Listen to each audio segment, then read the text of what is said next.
किसान इस तरह अपनी खेती की जुताई कर पाते? क्या मछली पकड़ने वाले मछली पकड़ पाते?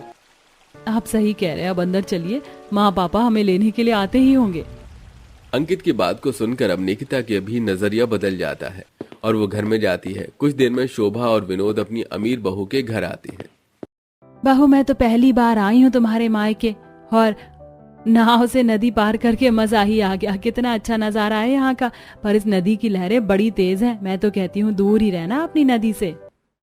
अच्छा समधन जी, अब हमें इजाजत दीजिए ताकि हम अपनी बहू को यहाँ से ले जा सके।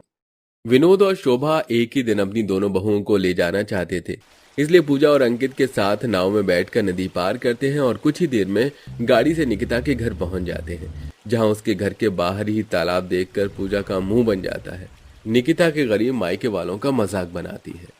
यहाँ तो दूर दूर तक कोई नदी नहीं है। आपके घर के पास तालाब है जहाँ लोग कूड़ा और गंदा पानी फेंकते और इसी में गाय भैंस को नहलाते। कितनी बदबू आ रही है। सही कहा था मैंने, पता नहीं कैसे आप लोग यहाँ रहते हैं। बहू जरा सोच समझ कर बोलो, ये तुम्हारी जेठानी का मायका है। कोई बात नहीं पापा जी, पूजा को बोलने दीजिए। जिसकी जितनी समझ होती है वो उतना ही बोलता है।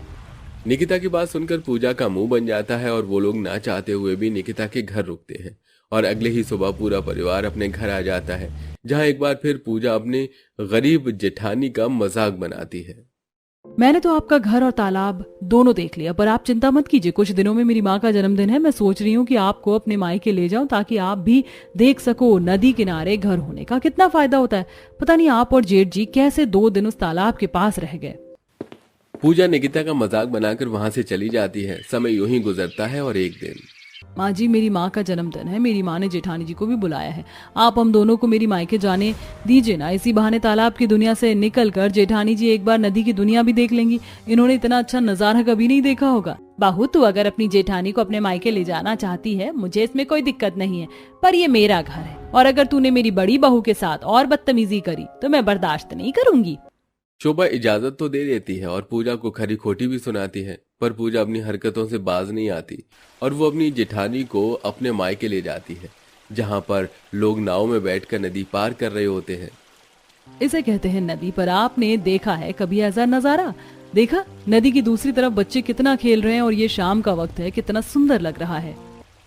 सच में निकिता, तुम्हारा घर बहुत अच्छी जगह पर है, पर तालाब भी इतना बुरा नहीं है। उसके भी कुछ फायदे हैं। अगर मेरे घर के पास तालाब ना होता तो कई लोग परेशानी में आ जाते। आप तो बोलोगी ही ना, आपका घर तालाब के पास जो है।